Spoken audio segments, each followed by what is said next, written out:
For some reason, I just really felt like I had to start the video with this clip. McDaniels.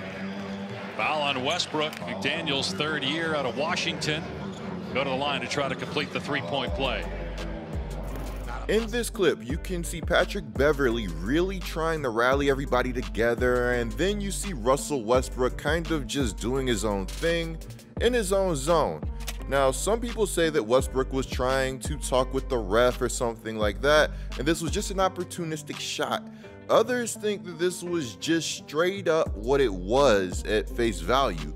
When I initially saw this clip, my first thought was there's no way that Russell Westbrook is doing this in a preseason game, and well, I think I was right. Guys, here's another angle of that whole situation, and I want to know if this clip changes your mind at all. On the weak side, ball's on the top. He curls off of one of his teammates, gets into the paint, gets the bounce pass. What's really dumbfounding is that wasn't the only clip of Russell Westbrook that went viral from that game.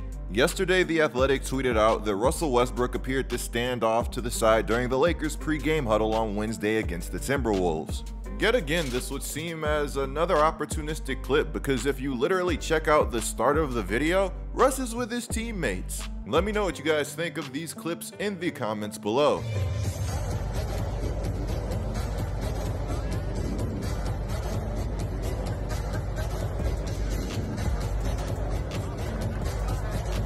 Here's what Russell Westbrook thought.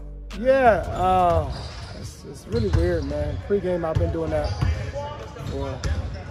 I've been in the league for years, man. I think they just cut the video, and obviously the internet don't take it and run whatever they need to run with. But I've been doing the same ritual since I've been in the league. I'm pretty sure you guys are probably can attest to that.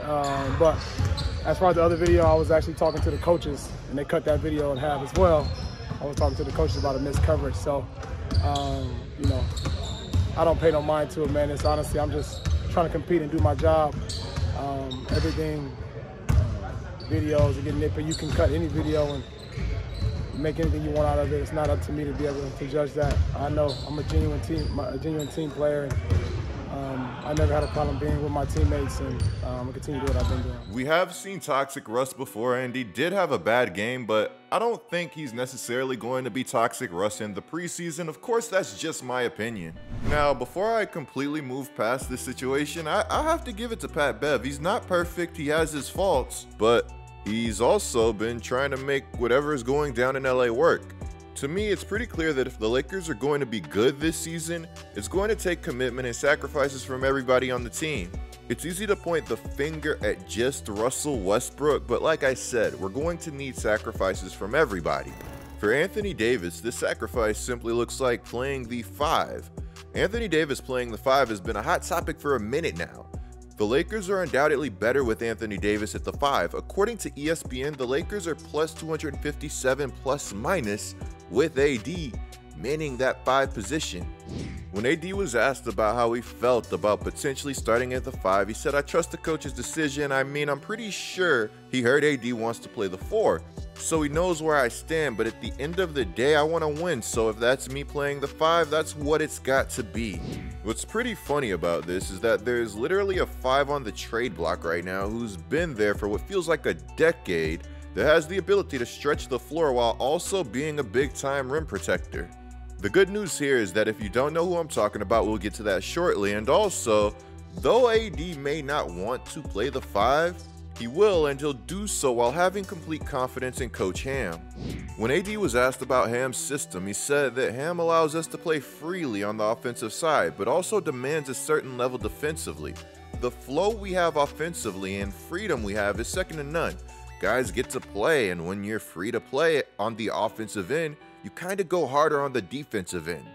If you're a Lakers fan, this is great to hear, because last season the offense was rough. I saw some lineups on the floor that I'm glad that I'll never have to see again. I'm pretty sure at one point the Lakers tried out a lineup of Isaiah Thomas, Rondo, and Russell Westbrook. I mean, LA was really down bad last season, injuries and all. They ended up finishing in the 20s on both offense and defense, and if you're finishing in the 20s in those categories, then you're probably not going to win too many ball games. And this is no knock on Coach Vogel, he got his championship, but it was very clear that it was time for a change. With that change coming in the form of Darvin Ham, it appears that the addition of Ham is already paying dividends.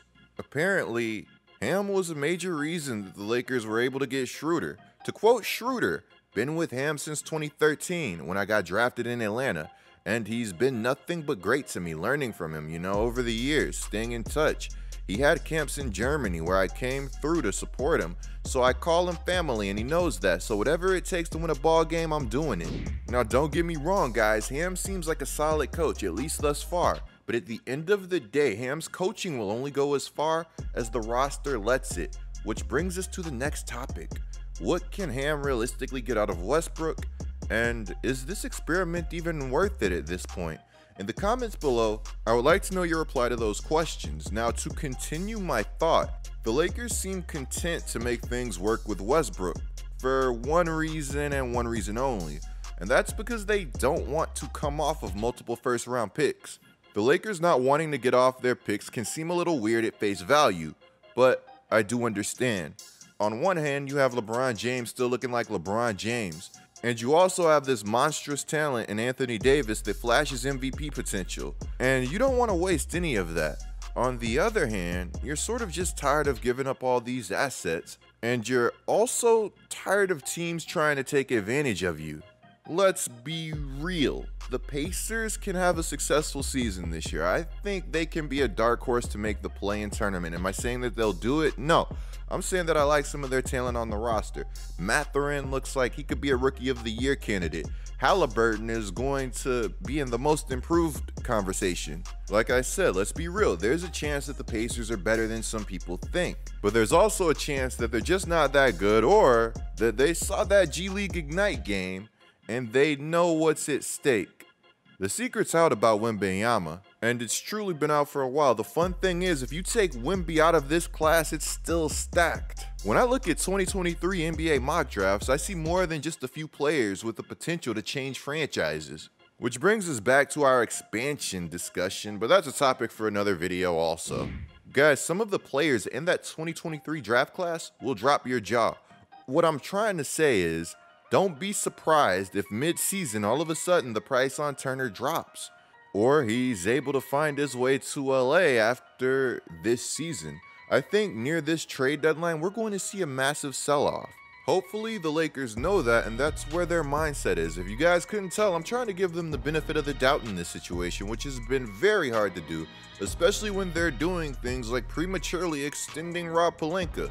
Guys, let me know your thoughts on this move down in the comments below. In doing this, I'm hoping that the Lakers have something big lined up.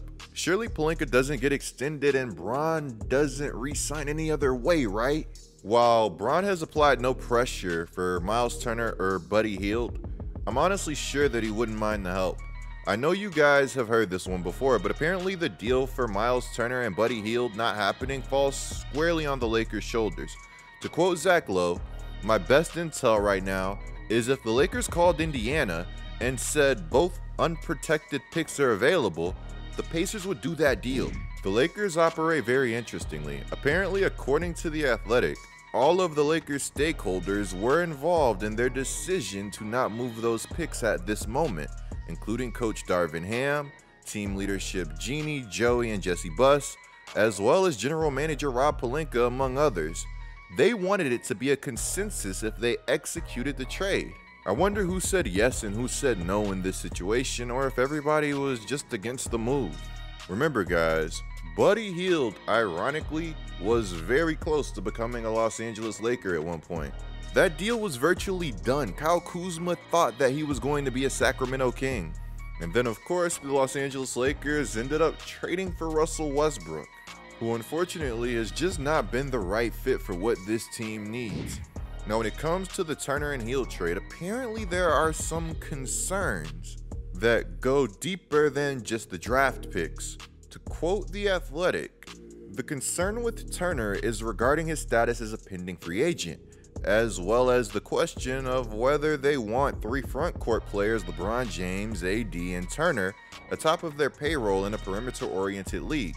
Additionally, Hield carries some concerns too. as his defense, handle, and current multi-year deal raise questions about the fit. Yeah, if you're trading for Buddy, you're not trading for defense, but I can't be the only one that thinks that Buddy would be a phenomenal player to pair with LeBron James, especially at this part of his career. The Lakers need more shooters, point blank. What Buddy does is he shoots the ball with intense volume and usually efficiency.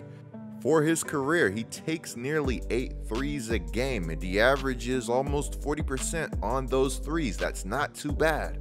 Now, the Turner becoming a free agent part is a little tricky, but if I'm LA, I'd have to be pretty confident in re-signing him if I did opt to trade for him, because of the fact that his trade market has been pretty dry. Also, I'm not sure having James, AD, and Turner dominating the payroll would be a bad thing. Sure, it's a perimeter-oriented league, but that's why you're bringing in Buddy Hield. Jokes aside, even as Bron gets older, having AD and Turner in their primes would be a guard's dream. AD is only 29 and Turner is only 26. If you told me today that I had to start a franchise with just those two, I wouldn't feel too bad. Now, of course, I'd have concerns, but at the very least, I'd feel like I'd be able to put together a pretty good defense. Add LeBron into the mix, taking things back to the present, and I think it's a great core. We all know that AD has injury problems, and the Lakers currently don't have the deepest big man rotation. On top of that, he doesn't want to play the 5. Turner, at worst, could be AD insurance. It'd be expensive AD insurance, but it'd be AD insurance nonetheless. My fear for the Lakers is that if the Pacers come out hot, maybe Turner's value goes up, or he's just not on the market anymore. It's tough because I feel like the Lakers sort of have time, but at the same time, the clock is ticking, and you have to make your next move your best move. Let me know what you guys will do down in the comments below. Remember, it's going to be a buyer's market pretty soon, and everybody knows that. Clicking the video on the screen right now is a great way to support my channel. I'm Get Like Coop, bringing you guys the scoop until our next upload.